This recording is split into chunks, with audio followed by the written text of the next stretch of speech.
alam yung klima doon eh, pabago-bago ang klima doon. Kasi nung nakaraan, nagpunta ako doon, umuulan doon, pero dito wala eh. Taga dito po ba kayo? Taga dito sa akin.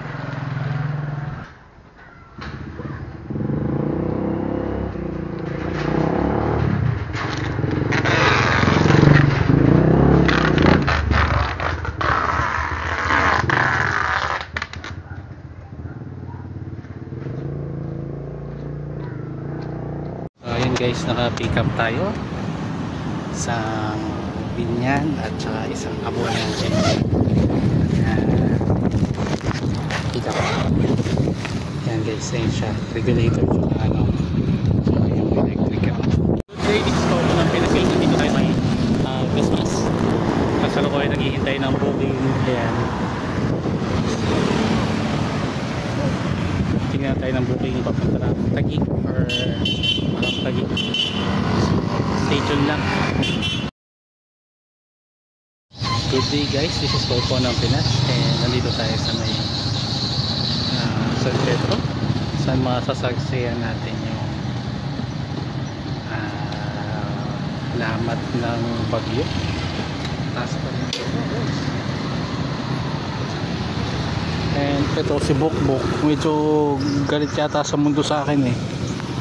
So ayun siya, nakikita nyo guys kung gaano kalalim. Sabi sa akin ni customer, malalim daw doon sa parking na, kaya dito na ako naghintay. So ayan, flag check control, tangkita nga namin. So ayan lang guys. Good evening guys, nandito tayo sa may tulay ng San Pedro. I-enjoy lang natin yung magandang view. So waiting tayo ng booking. And ito, another day na naman. So malapit tayo mag-uwi. Enjoy lang natin araw. Siguro try natin, susubukan ko bukas mas maaga. Sana nakakuha tayo booking maaga bukas na malas malayo.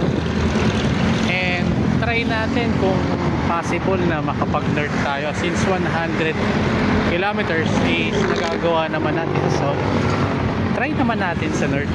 So magdala na lang tayo ng equipments like ano, dito tayo. Basta enjoy lang natin yung view. Yun. Have a nice day everyone. Mabiyahe pa tayo.